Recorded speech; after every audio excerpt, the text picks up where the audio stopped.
Eran exactamente las 19:45 de un caluroso sábado 31 de octubre de 1987.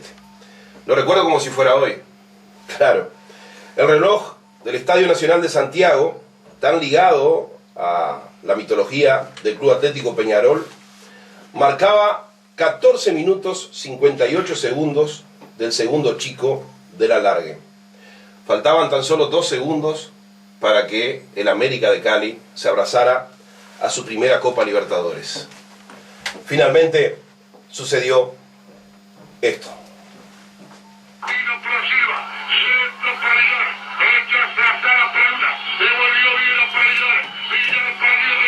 ¿Y el relato del colombiano?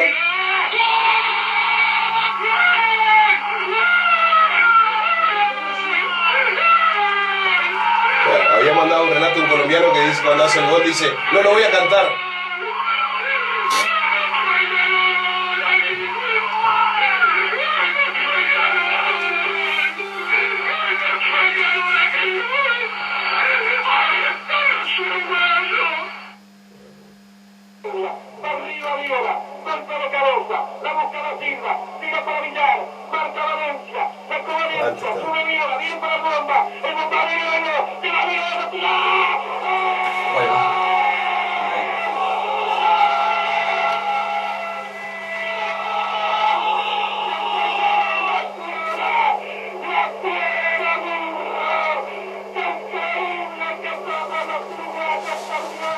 Bueno, ahí tienen el recuerdo en el relato de dos grandes relatores uruguayos, Javier Máximo Goñi, que aún sigue relatando en Radio Oriental, y Carlos Muñoz, que está en Argentina.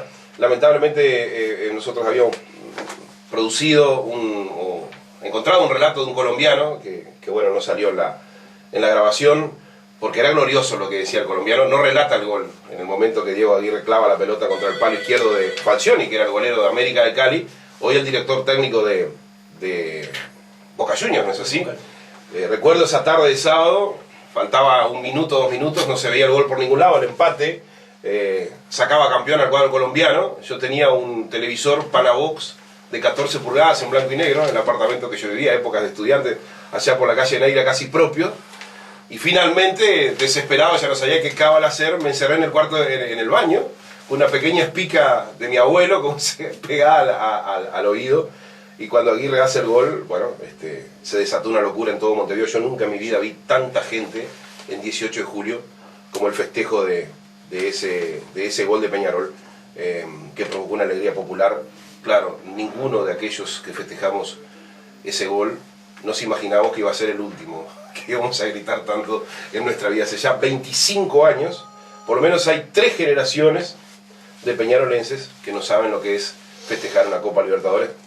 Nacional ya hace 24 años, el fútbol uruguayo en ese sentido, bueno, muchas son las razones. Con Juan Carlos Celsa en alguno de estos próximos programas vamos a analizar por qué hace tanto tiempo que el fútbol uruguayo a nivel de equipos no logra darnos una gran alegría como antes era tan habitual. 5 Libertadores, Peñarol 3 Nacional y ambos 3 campeonatos del mundo, no es poca cosa para un país tan pequeño. Breve corte y ya estamos aquí con el doctor Jorge Bache. Las 9 en punto de la mañana, ya son muchos los mensajes que estamos recibiendo. Marisa de Artigas dice: grande Peñarol, le reconozco su gloria. ¿Por qué Diego Aguirre no es director técnico del Uruguay? Aclaro que soy hincha de Nacional. Bueno, esto es bueno, ¿no? De que, antes que nada, yo también, cuando Nacional juega con equipos extranjeros, hincho por Nacional como uruguayo. Sergio Rodríguez dice: gracias por el recuerdo, se me puso la piel de gallo, dice, no de gallina. Bueno, estoy muy emocionado por lo que escuché. El relato lo viví con mucha emoción. Muchas gracias, lo felicito. Héctor Roleiva de Solimar. Doctor Jorge Valle, ¿cómo anda? Yo bien, gracias. Lo veo impecable realmente, degustando un riquísimo mate. Normal. ¿Matero de toda la vida? Sobre todo cuando estudiábamos de noche había que mantenerse despierto y el mate era una fórmula, porque en mi casa de día no se podía estudiar. La locura política era impresionante, me imagino. La locura no, la cantidad de gente que entraba, salía y todo demás, así que optamos por estudiar de noche. Usted siempre rescató, por lo menos en entrevistas que uno lo ha visto, la fecunda, profunda y por supuesto protectora relación con su mamá. Y no muchas veces lo vi rescatar cómo fue su vínculo, especialmente en la infancia, con su padre? ¿Las labores políticas de su padre no le permitió que su vínculo fuera con esa, digamos, con ese tiempo de estar juntos que hubiese querido usted como niño? ¿Cómo fue eso? Bueno, la verdad es que mi madre me contó que en los años de la dictadura de don Gabriel Terra, cuando mi padre tuvo que exiliarse y esconderse y andaba en la frontera de Brasil y andaba con documentación que no era la auténtica, tenía un documento llamado Conrado López, yo lo veía prácticamente nada. Y por tanto, cuando un buen día apareció en casa de bigote, yo prácticamente no lo sabía conocí, quién era, claro. no lo conocí, y mi madre me contaba que yo había tenido una especie de rechazo. Cosa que era natural, pero naturalmente tenía muy pocos años. Yo nací en 1927, por tanto tengo 85 años cumplidos, y estamos hablando de un tiempo en donde yo tenía 6 años, 7 años, y naturalmente la impresión que me causó aparición de un señor en mi casa de bigote, que hacía, no sé, por lo menos 2 años que no lo veía, fue algo muy fuerte. Pero un poquito después de eso, cuando nos mudamos en forma definitiva a Montevideo, nos mudamos a la calle Luis de la Torre, 787, casi Ahí en Posito. casi a Jaime Yudáñez, y empezamos a ir con mi hermano a la escuela alemana, a estudiar alemán. ¿Ya era un barrio Posito en esa época o era un balneario? No, era un barrio. Barrio. Bar. Ahí ya comenzó mi vida de una manera completamente distinta, mi relación con mi padre, porque mi padre comenzó a trabajar en la radio Continental, que luego se llamó Radio Ariel, a donde lo llevó mi tío Lorenzo, un hermano mayor de mi padre, Lorenzo Valleverres, por quien mi nieto lleva el nombre, por él y por don Lorenzo Valle y Grau. Fue que empezó la vinculación familiar con el medio radiofónico. Mi padre entró entonces a colaborar en la radio y luego, con la ayuda de algunos amigos, pudo comprar la parte de un socio, y con el señor Gestoso, que fue su socio durante toda la vida, en la radio Ariel, en la radio Tabaré de Salto y en la radio Frontera de Artigas. ¿Es algo de Gestoso tan famoso, muy buen periodista? Es el abuelo. El abuelo. Entonces yo me vinculé a esa actividad desde muy chico. Tanto mi madre también se vinculó a esa actividad desde muy chico, y por tanto, como esa actividad era la actividad política que tenía mi padre, que hablaba por la radio por la mañana a propósito de los acontecimientos de la Guerra Civil Española, y la radio Ariel se transformó en un centro de recepción de los republicanos españoles, de los italianos que luchaban contra Mussolini.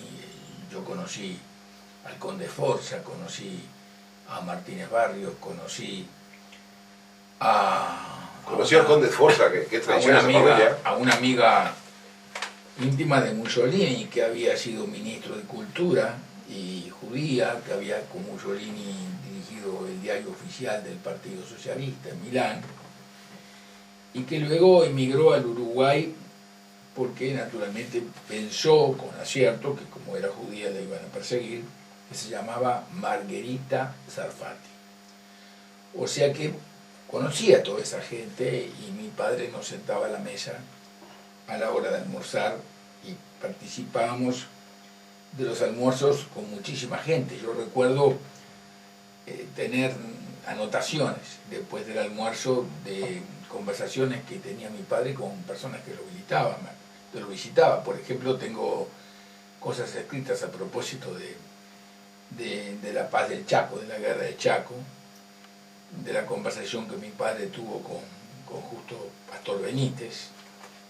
O sea que me involucré desde muy chico en la política internacional, porque todavía no teníamos política nacional.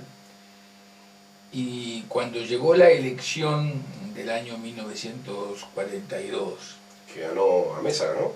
Amézaga Guani, el secretario general del partido era Alberto Subiría.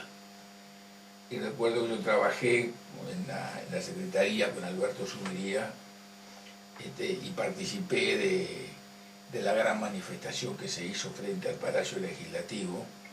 Nuestro candidato a intendente era el ingeniero Juan P. Fabini, y el candidato opositor del Partido Colorado era un dentista, el señor Benigno Paiva Irizarry. Recuerdo perfectamente todos esos acontecimientos y por tanto me vinculé íntimamente a la vida política al lado de mi padre, y naturalmente eso fue hasta el día de su fallecimiento. Una de las pocas cosas que puedo contar de todos esos acontecimientos es que lo acompañé a la visita oficial a Estados Unidos y fui testigo de todas las vicisitudes y confrontaciones que él tuvo para defender la industria de los tops, o sea, el primer proceso de industrialización de la lana, cuando el Uruguay llegó a ser el segundo productor de tops de lana del mundo. Segundo después de Francia, el segundo productor de tops de lana del mundo.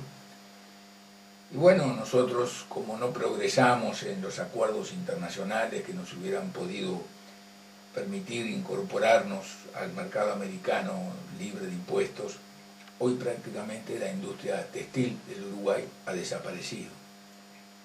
Una cosa que se inició hace 100 años, con Salvo y con Campomar y Souglas, prácticamente con un acopio de elementos humanos muy valiosos, un bagaje técnico muy importante.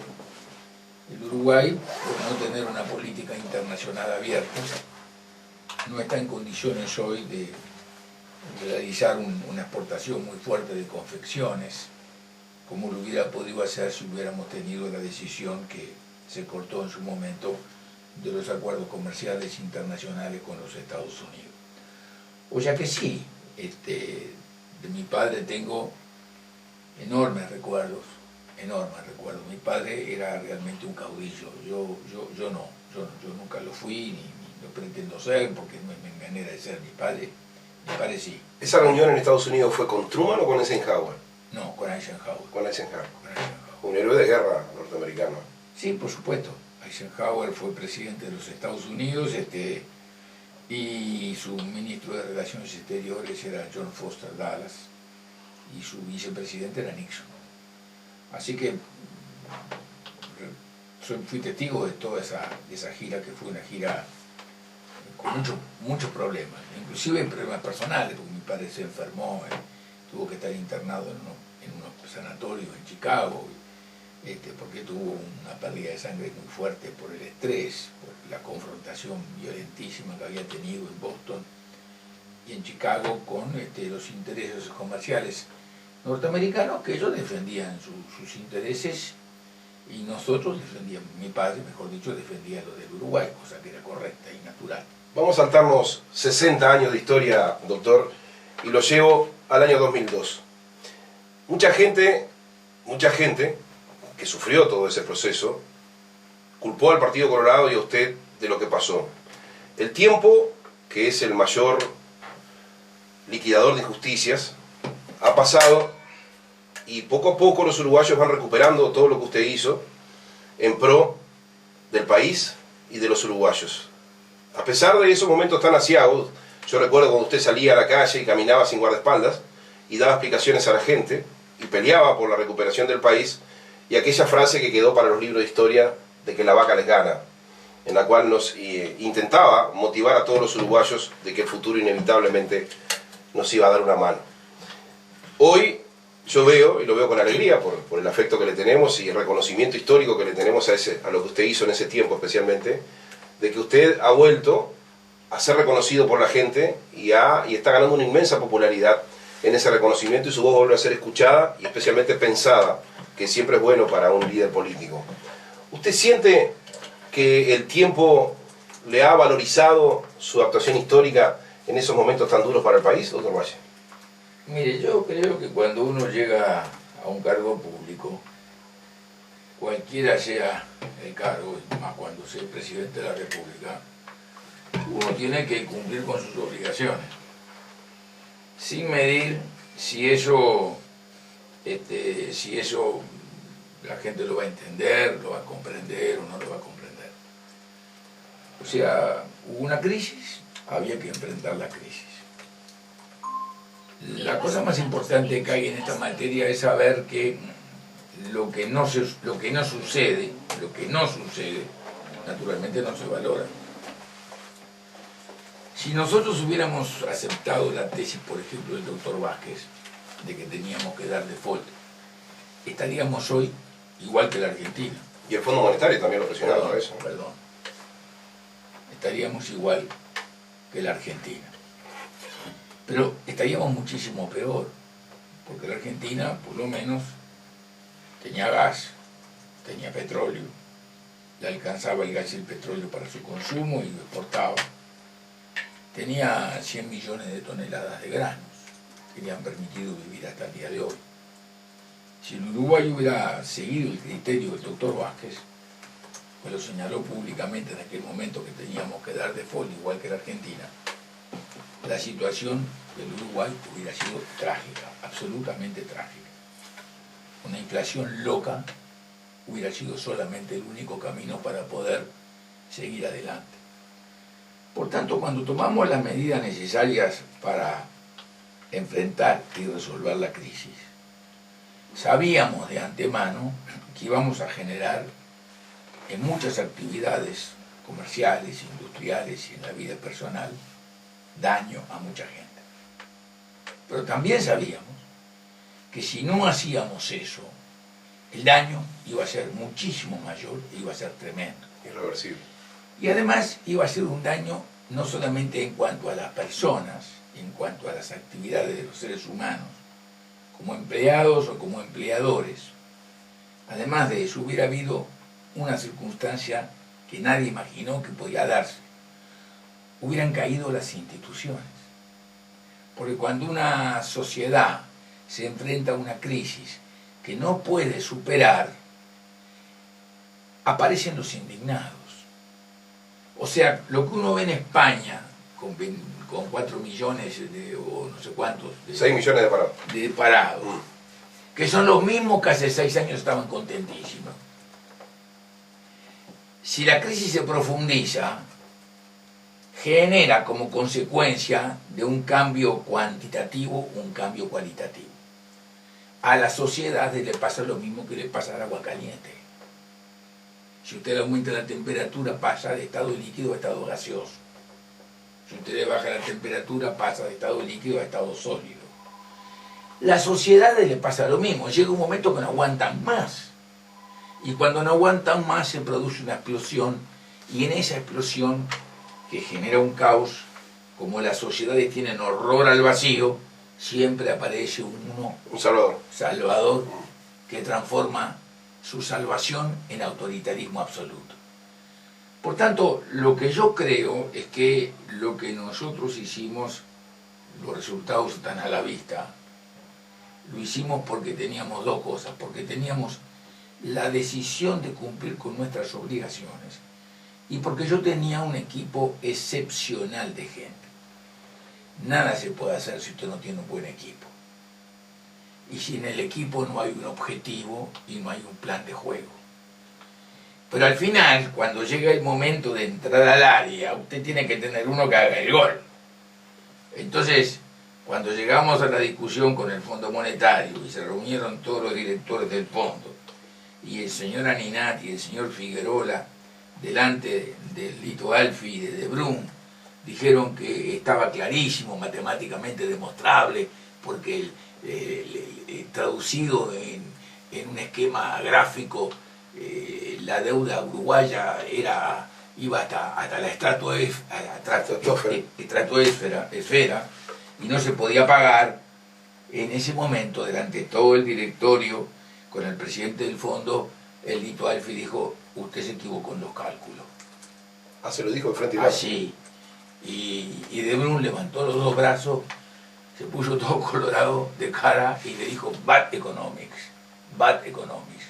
Pidieron un cuarto intermedio, se lo dieron, volvieron con los cálculos y le demostraron a todo el fondo que Aninati y Figuerola no sabían calcular las cosas. Como consecuencia los echaron a Aninati y a Figuerola, trajeron a Anuk Singh como representante del fondo desde la India para manejar las cosas, y fue Anuk Singh el que siguió las relaciones con el Uruguay. O sea, gobernar no es sencillo.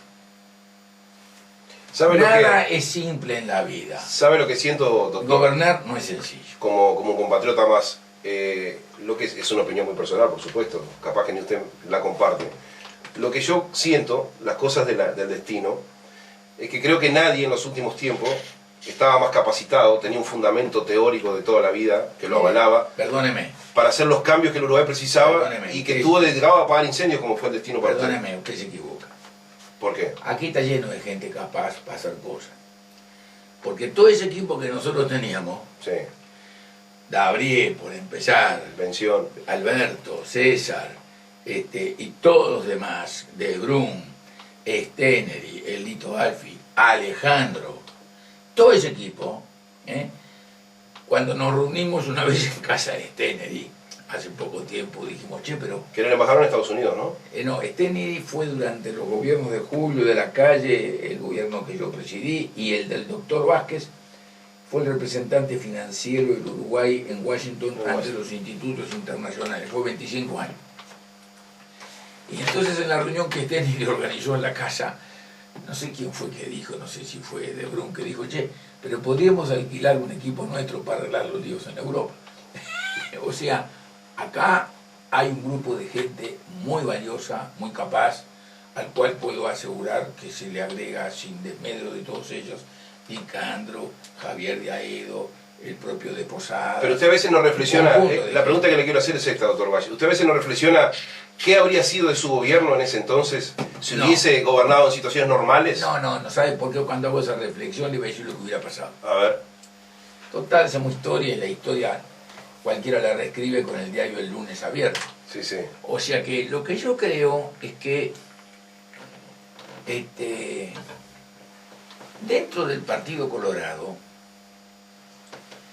como en todas las colectividades políticas del planeta, hay distintas inclinaciones dentro de la misma colectividad. Entonces, un día, Never Araujo inauguró, che, un bizcocho de eso me podía dar, por favor.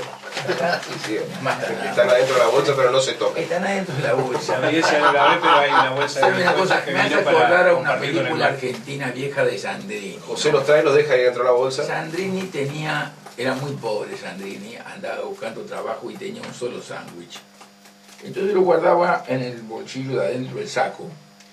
Y cuando estaba buscando trabajo y se llegó a un lugar donde había varias personas en la misma condición que él, abrió el saco, sacó el sándwich y le dijo, ¿gusta una olida?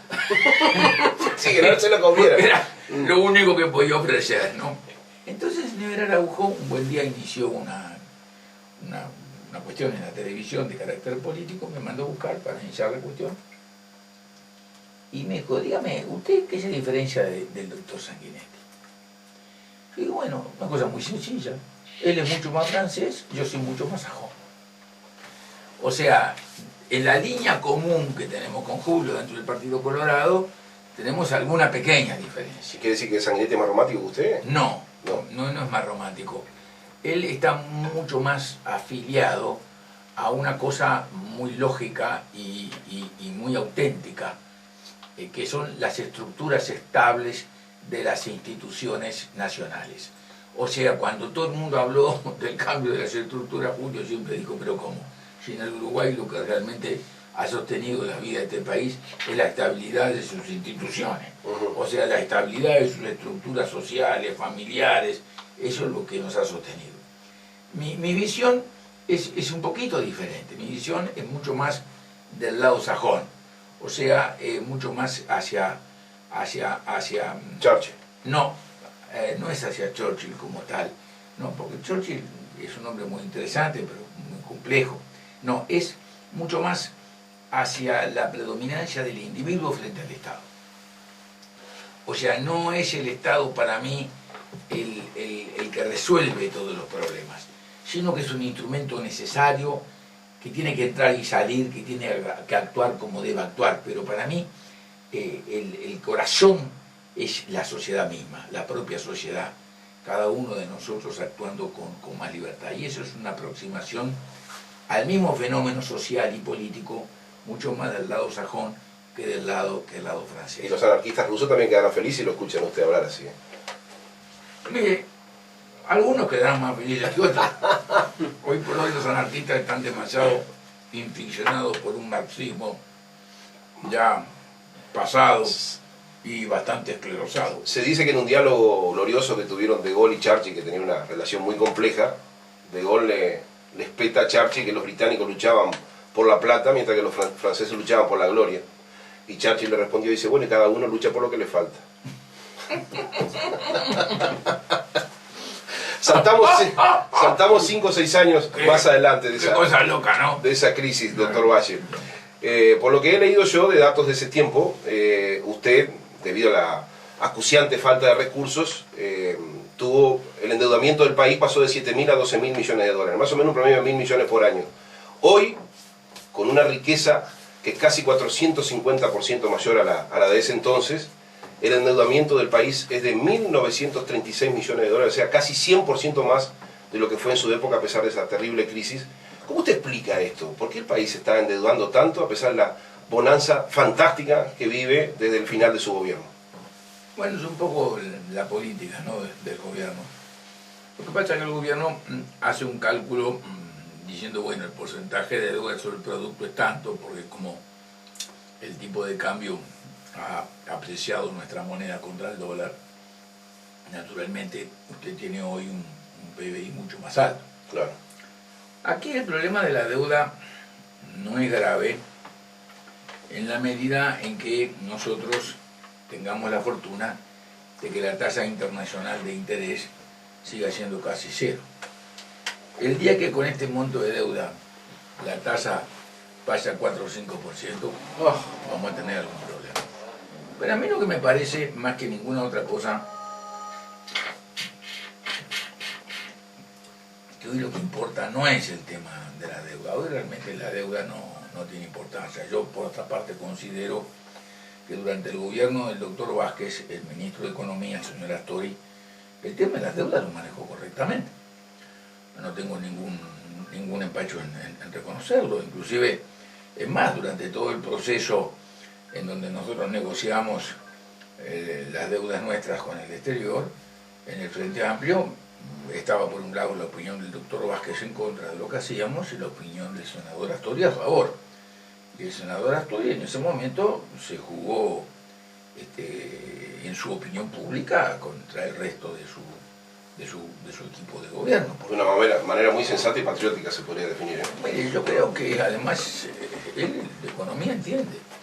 Y él sabía perfectamente que si el Uruguay no salía adecuadamente de la situación que teníamos, notoriamente el gobierno que ayer aspiraba a integrar, si el Frente Amplio ganaba la elección, no iba a poder ni siquiera gobernar.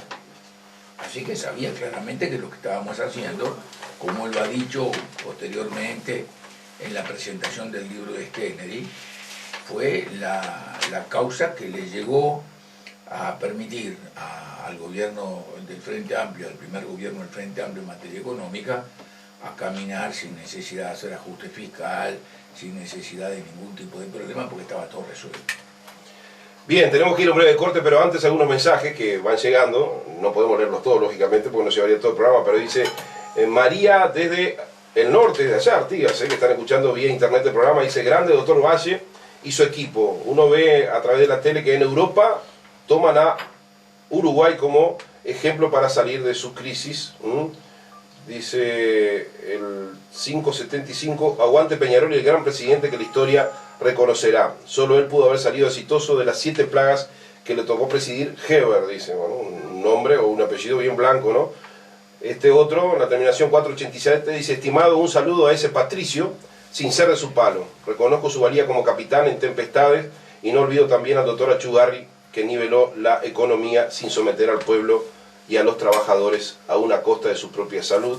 Dice el 487, el 715, me pregunta si estamos en vivo con el doctor Valle. Se ve que no es una escucha habitual del programa, si no nos podría preguntar si estamos en vivo. Todavía estoy vivo. Bueno, peor hubiese se preguntaba si estaba viendo el doctor Valle. Dice el 503, Pinato, buen día, tenemos más deuda porque hubo dinero pedido al extranjero que nunca llegó al pueblo, dice en los últimos años. Y el 418... No, perdóneme, estimado amigo, pero tenemos más deuda, pero no por eso. Pero creo que hay una percepción popular de que no se sabe dónde ha ido ese dinero, porque uno ve las grandes obras del Estado. No es así. ¿Te dice que no? Bien. Las cosas no son así. 418 dice, hoy usted no tiene a un expresidente, estamos escuchando a un estadista. Lo felicito y saludo muy especialmente al doctor Valle Walter Callafa de Florida. Breve corte y continuamos en la mañana de Estado de Situación con el doctor Jorge Valle. Exactamente a las 9:30 de la mañana. Les voy a dar a continuación, antes de continuar con la entrevista con el doctor Valle y la presencia de José Piris y Liberty Tindara, que están callados como Cusco en bote, les voy diciendo, ¿no? Pero bueno, está. La admiración que ambos sienten claramente por su filiación colorada. Los tiene callados. Los tiene callados. Oiga, Pinato, dígame. no sea tan macañador, ¿quiere? Los cucos en bote se callan o van quietos. Le digo tienen más. miedo. Acá Le digo estamos más. aprendiendo. Cuando no estoy conduciendo el programa y dejo a estos dos muchachos acá, el programa pasa un tinte rojo, que ni le cuento. Me manda mensaje la gente y dice, che, pasó a ser la audición del Partido Colorado, y tu programa, no sé qué.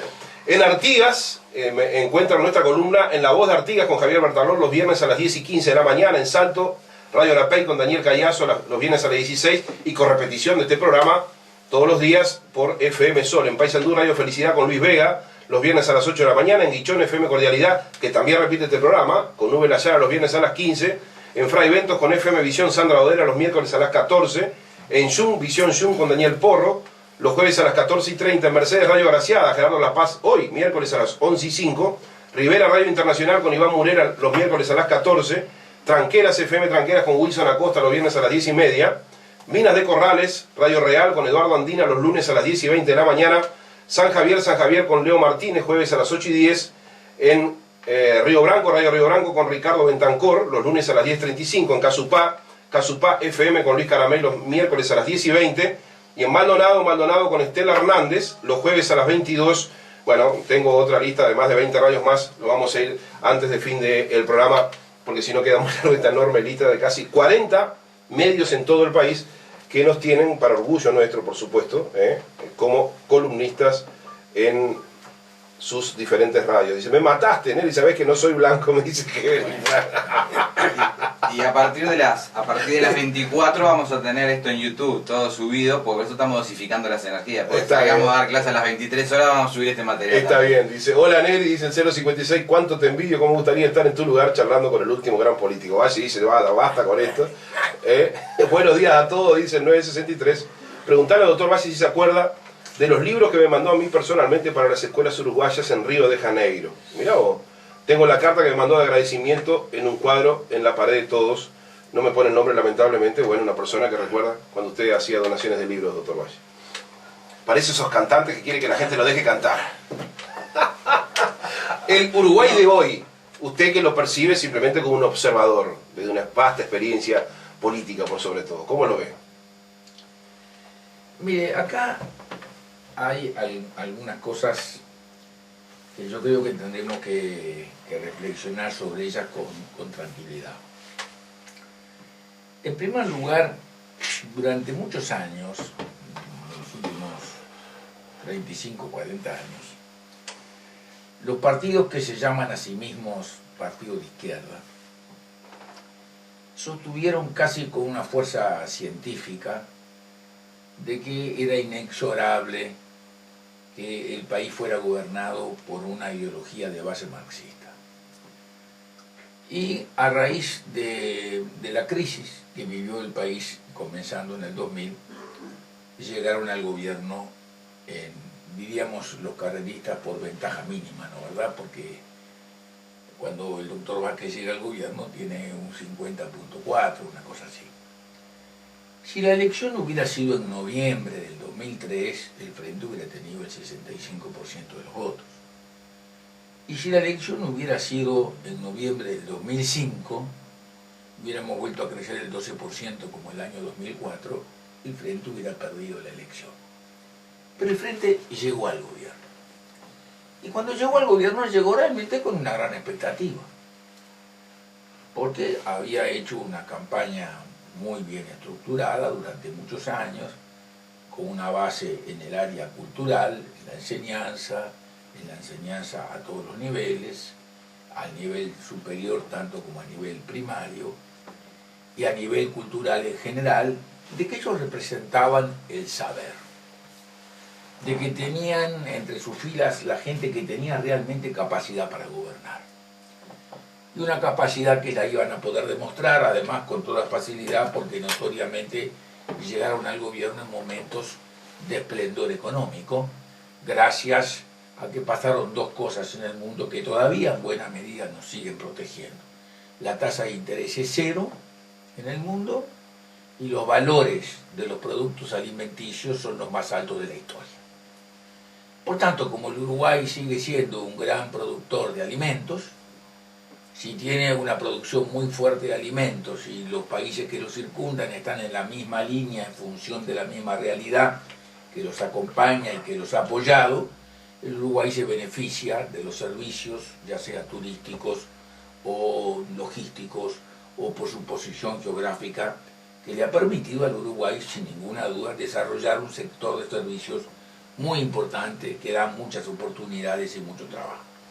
Por tanto, con todo ese mazo, como yo dijera, tengo las 40 y las canto en la primera baza, el mundo uruguayo, el mundo social uruguayo dijo, bueno, ahora vamos a ver cómo esto se va a transformar en ese país de primera, que era el anuncio prometido, el país de primera. Pero ¿qué sucede? ¿Por qué el país de primera, pese a este esplendor económico en el cual todavía estamos, no funciona? Por una razón bastante simple. Porque el sistema ideológico que preside el pensamiento marxista es como una fe religiosa. Tiene que ser así, la realidad tiene que ser así.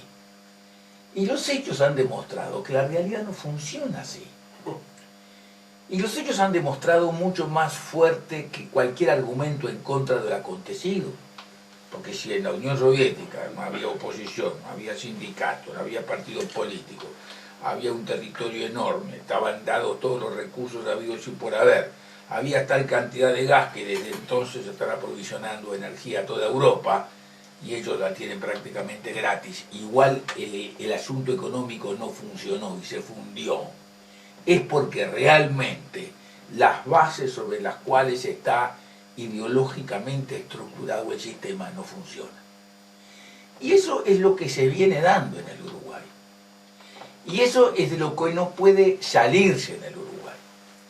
Entonces cuando hablan, por ejemplo, de que bueno, mañana el doctor Vázquez puede ser el candidato del Frente y quizá con el doctor Vázquez el Frente encuentre un camino para encontrar cierta clase de estabilidad interna y no esta situación que estamos viendo hoy, uno dice, no, pero esto ya lo vimos. Ya el doctor Vázquez fue presidente y cuando quiso hacer una apertura y hacer un acuerdo con los Estados Unidos, que era una cosa inteligente, le dijeron que no, absolutamente. Y todo el cambio de posicionamiento ideológico con respecto a cómo se maneja la seguridad, basado en el criterio de que la sociedad es la culpable, como lo dijo el ministro Díaz, no ha cambiado. Y la ley que ha destrozado totalmente la educación primaria y la educación secundaria, de la que se agravia permanentemente el presidente de la República, fue impulsada por el doctor Vázquez. Y la ley que ha modificado todo el sistema de salud, que tanto daño le hace a la gente que tiene menos posibilidades económicas de defender su salud, no a los que tienen más chance de ser socios de otras mutualistas que son más competentes en la administración de la salud, también fue impulsada por el doctor Vázquez. Por tanto, quiero decirle que el Frente tiene un problema ideológico básico, no puede cambiar. Y como no puede cambiar, pero como tampoco la realidad del mundo en la que vive no le permite hacer lo que quiere el señor Laurier, que es profundizar la revolución y hacer los cambios estructurales, hacerse dueño de los centros de producción, a hacer que la propiedad privada desaparezca y que se nacionalice la banca y se nacionalice el comercio exterior y toda esa cosa, esas paparruchas que no funcionan más en ningún lugar del universo, está congelado en sí mismo. Y esa es la situación grave que tiene. Está como encalacrado, no puede salir de la situación. Y el día de mañana, que el viento se ponga del lado de la puerta y no siga empopado, entonces no tiene alternativa, no tiene solución. Porque no es capaz de tener flexibilidad, no es capaz de analizar toda esta situación. Y eso se ve en lo que le ha pasado con Pluna. ¿Qué es lo que le ha pasado con Pluna? Le ha pasado con Pluna es que se hubieran meditado y se hubieran reunido para ver cómo podían hacer las cosas mal, no lo hubieran hecho tan perfectamente mal como lo acaban de hacer. Eso es lo que percibe la gente, sí. ¿No? Porque además, aquí, y aquí yo lo digo porque lo veo desde afuera como persona que estuvo manejando cosas de parecida naturaleza, no es que haya habido por parte de Astori, o de Lorenzo, o de Caloya, o de Pintado, actitudes lindantes con intereses personales. No, no, no. Lo que pasa es que no tienen capacidad de gestión. No tienen capacidad de gestión. Fíjese en este asunto del aval. En el asunto del aval está dicho por el propio ministro de Economía que 2 horas antes del remate, él lo llamó a Caloya para que diera el aval. Bueno, aquí se puede entrar por internet a los créditos dados por el Banco de la República, que no es un secreto bancario, y están calificados. Por tanto, hay que saber si el Banco República calificó ese crédito. ¿Qué significa calificado?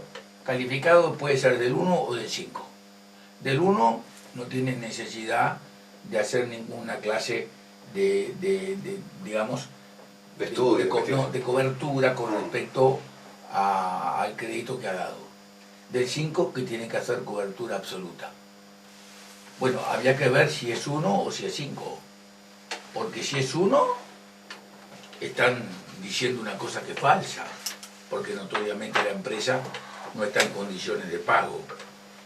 Y si es 5, hicieron y tomaron las medidas del Banco Central establece que son necesarias tomar. O sea, violaron todas las normas, absolutamente todas las normas del Banco Central y del propio Banco de la República. Todo. Porque imagínese usted que si realmente lo que quiere... ¿Pero eso implica una consecuencia penal? Como lo que hizo el Gustavo Salles. Eso es un asunto de Salles. Yo no voy a hablar de cuestiones penales, yo voy a hablar del funcionamiento de la sociedad uruguaya. Pero es un hecho grave, son millones de dólares de todos los uruguayos. Mire, por supuesto que es un hecho grave, pero yo no vine acá a este micrófono a hacer inculpaciones de carácter penal. No es mi manera de ser. Yo vine a analizar la falta de capacidad para gobernar, que es mucho más grave. La falta de capacidad para gobernar es mucho más grave. Porque la otra cosa es que hay, ¿a quién le va a usted hacer creer de que todo este sistema no estaba en conocimiento del presidente de la República? ¿Quién puede creer cuando un vicepresidente, un ministro de Economía, un ministro de Obras Públicas, un presidente del Banco República toman estas medidas, en 2 horas le dan un aval sin ninguna clase de control ni de cumplimiento de las normas legales, cuando el que aparece como asegurador no está en el Uruguay, por tanto no puede garantizar un aval, cuando hay que ir a cobrarle a la Argentina, cuando además el tal asegurador es el mismo que lo asegura López Mena? ¿Quién va a creer de que no sabían que la persona que venía tenía otro nombre y que era un empleado de López Mena? ¿Quién va a creer que no sabían? Porque cuando el señor ministro Lorenzo lo llama por teléfono al presidente del Banco República, que venía haciendo sin ninguna duda una buena gestión, y lo escracha, y lo deja repegado, Sí, lo mató, y le da la orden del aval. ¿Para quién era el aval? ¿Para Cosmo? Entonces el aval no era para Mongo, era para Cosmo. ¿Y quién había venido en nombre de Cosmo a pedir el aval? ¿Era López Mena el que pidió el aval o era el señor con el nombre cambiado? O sea que ni le preguntaron al señor cómo se llamaba. Así que yo podía haber venido, bajado del Afganistán y haber comprado los aviones sin decir que lo compraba en nombre de la compañía tal, sino que lo compraba para mí y era para... Jorge Ibáñez. Una cuestión absolutamente contraria a lo que el Estado uruguayo pretendía hacer. Pero como si el Estado vende una cosa, se hace una licitación de la UTE. La primera cosa que hace la UTE es decir, a ver, dígame, ¿usted tiene capacidad técnica? A ver, muéstreme por qué tiene capacidad técnica. Y por eso a los argentinos no le dieron la licitación de la UTE con respecto a la construcción de la central nueva de ciclo combinado. Porque demostraron, con los papeles que habían presentado las autoridades de la UTE, que esa compañía no estaba capacitada para hacer esa obra. La segunda cosa que le preguntan, ¿y usted qué capacidad financiera tiene? Pero eso fue lo que nos pasó cuando hicimos la concesión del puerto y la concesión del aeropuerto. Tienen que demostrar, usted es un oferente, usted está interesado, bueno, ¿y usted por qué está interesado? Ah, porque yo sé construir aeropuerto. A ver, muéstreme si sabe construir aeropuerto. Pero ¿cómo usted va a permitir que en un remate de esta naturaleza aparezca un Juan sin tierra y diga, yo compro, levanta el dedo y dice, yo compro? El señor de la derecha. No, y el señor de la derecha compra y se lleva los aviones. Ah, es el tío de una prima que está representando. ¿Pero cómo? Y el escribano nos preguntó dónde está el poder que le acredita a usted como representante. ¿Cómo? No le preguntó nada a nadie. A nadie. Y el señor no tuvo necesidad de presentar ante escribano ninguno de gobierno si estaba realmente acreditada su representatividad. Hasta el día de hoy no se sabe si realmente está acreditada su representación por parte Qué de chantaje fue todo la eso. empresa había dicho Qué chantaje fue todo que eso. Pero lo más grave del asunto asunto no es lo que diga la empresa. Lo más grave es que todo esto no se puede haber hecho sin conocimiento del presidente de la República y sin su expresa autorización, lo que significa que lo que se ve claramente es que no tiene la más mínima idea de cómo se maneja una crisis, ni siquiera de una empresa. Esa es la cuestión que uno extrae de todo esto, y el final inventado por el vicepresidente es en broma. Patético. Es trágico. O sea, acá lo que quieren hacer es salvar al que tiene que poner los 13 millones de la garantía. Caloy. No, a Caloya no. A Caloya lo han dejado ya repegado. A la empresa de seguro argentina. A Buquebus. ¿Quién es el? Pero perdón, si van a ir a cobrarle el aval a un señor que está en Argentina, tienen que hacer un juicio en Argentina, y el señor es el asegurador del Buquebus, le van a ir a cobrar a López Mena los 13 millones. Usted nunca se llevó muy bien con López Mena, me contó un pajarito.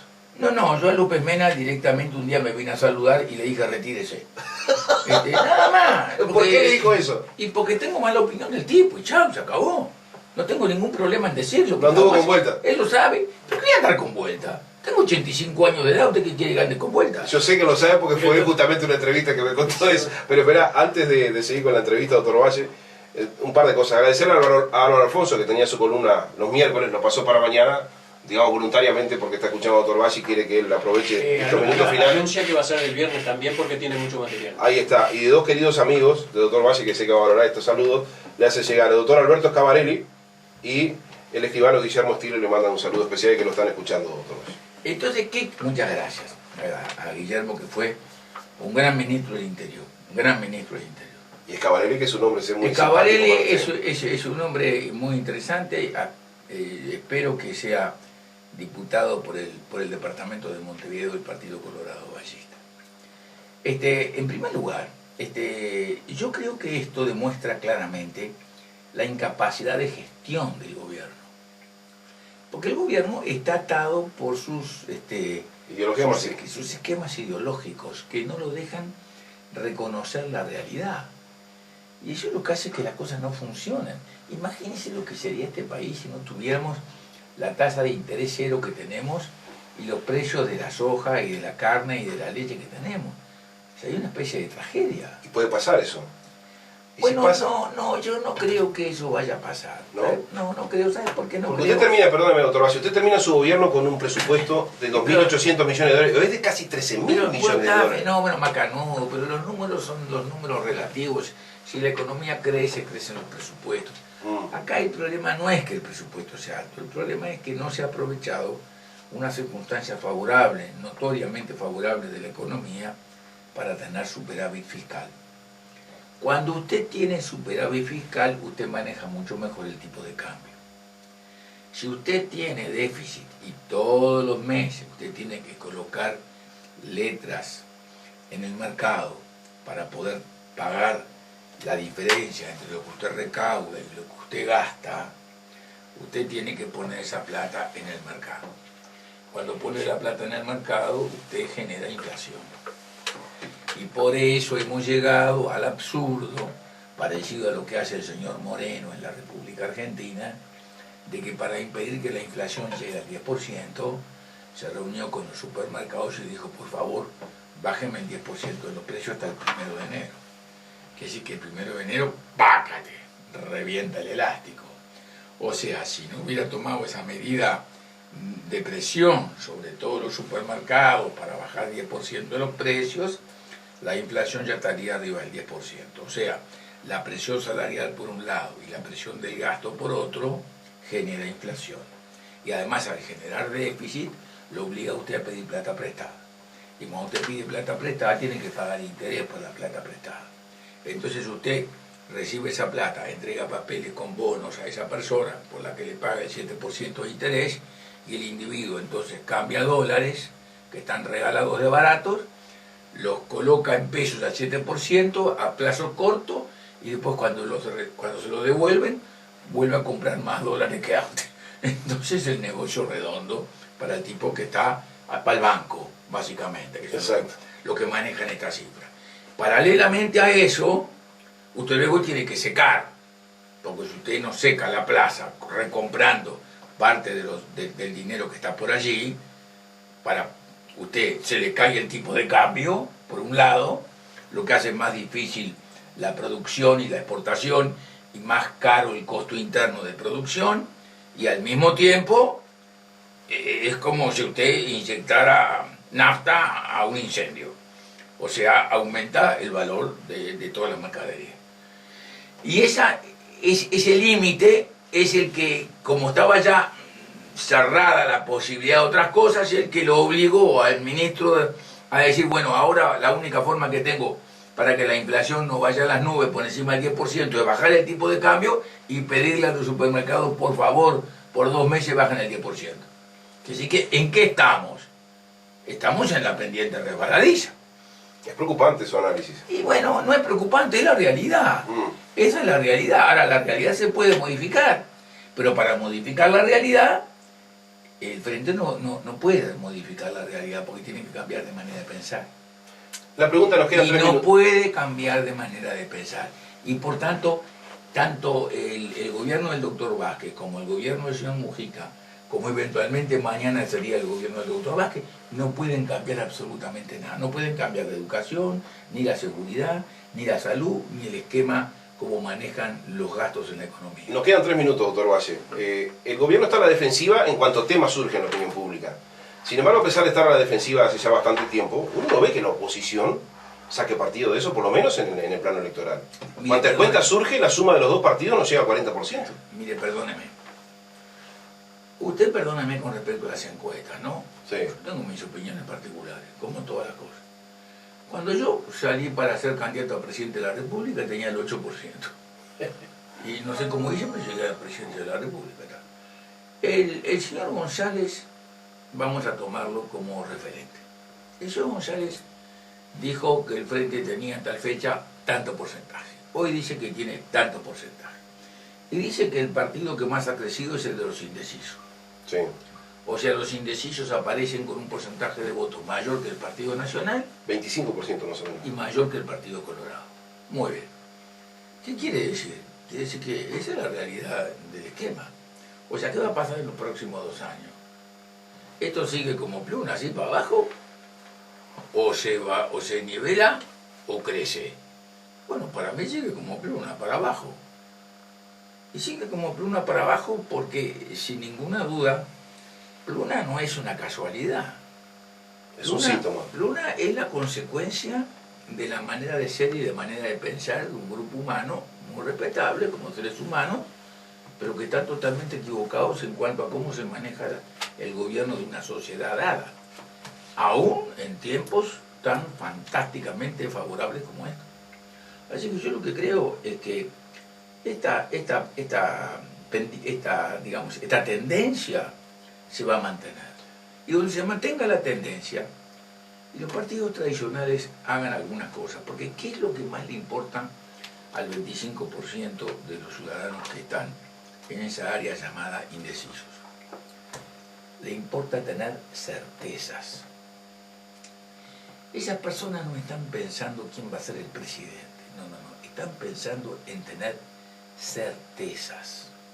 Aquí lo que se precisa es que los partidos adviertan que para algunos temas los partidos tienen que tener mucho antes de la elección Posturas bien definidas. posturas acordadas, bien definidas, para decirle al país que cualquiera de ellos que vaya al balotaje va a tener el apoyo del otro para hacer determinadas cosas en común.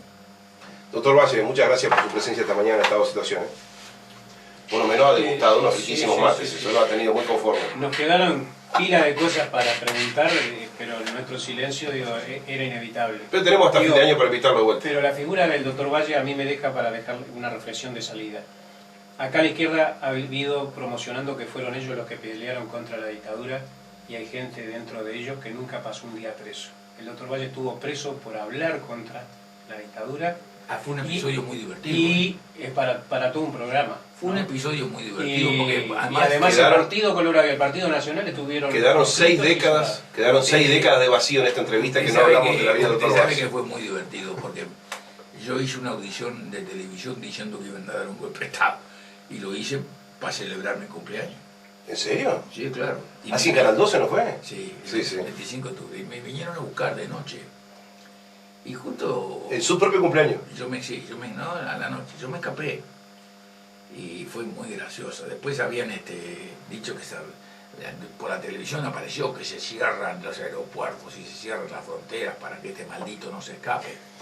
Y yo hablaba por No era radio. muy querido por los Y militares. yo hablaba claro. por radio. Mm. Y decía lo que me estaba pasando, y ya que estaba en mi casa, y era mentira, yo ya me había escapado. Había hablado de la casa de una señora vecina, pobre el susto que se pegó. Pero se escapó, pero nunca se fue del Uruguay. No me voy a ir del Uruguay. Te lo aguanto acá. No tiene nada que ver, eso no tiene nada que ver. Mi padre tuvo una dictadura y tuvo que irse del Uruguay, y yo fui a la escuela en Buenos Aires. Digo, Yo fui a la escuela en era Buenos Aires. justamente a eso, ¿no? A que hubo gente de los partidos tradicionales. Bueno, está, pero eso no tiene nada que ver. Dígame la cosa, todo el mundo habla del gran acto del obelisco. Y resulta que el acto del obelisco lo inventé yo. Lo inventé yo el acto del obelisco. Qué tarde gloriosa Lo fue esa. inventé yo el acto del obelisco porque un día en la reunión que teníamos con el triunvirato de los partidos en la casa de Pibel Devoto, le dije, che, acá tenemos que hacer un acto. ¿Te parece? Sí, vamos a pedirlo porque nos van a tener que dar. Viste que era para Y quedarse ahí más salió. tiempo. Sí. Vamos a ir a andar es una hora. Bueno, Macano, tal vez. Saludo al doctor Jorge Valle y realmente el micrófono hay que dejárselo. ¿Para Y qué por vamos a supuesto. hablar nosotros? No, vamos a seguir. Lo vamos a invitar si quiere venir de columnista los viernes. Siempre que haya mate y algún bizcocho. Perfecto. Muchas gracias. Mañana, Liber Trindade y José Piris conducen Estado de Situación. Nosotros nos reencontramos con todos ustedes el lunes que viene. Chau.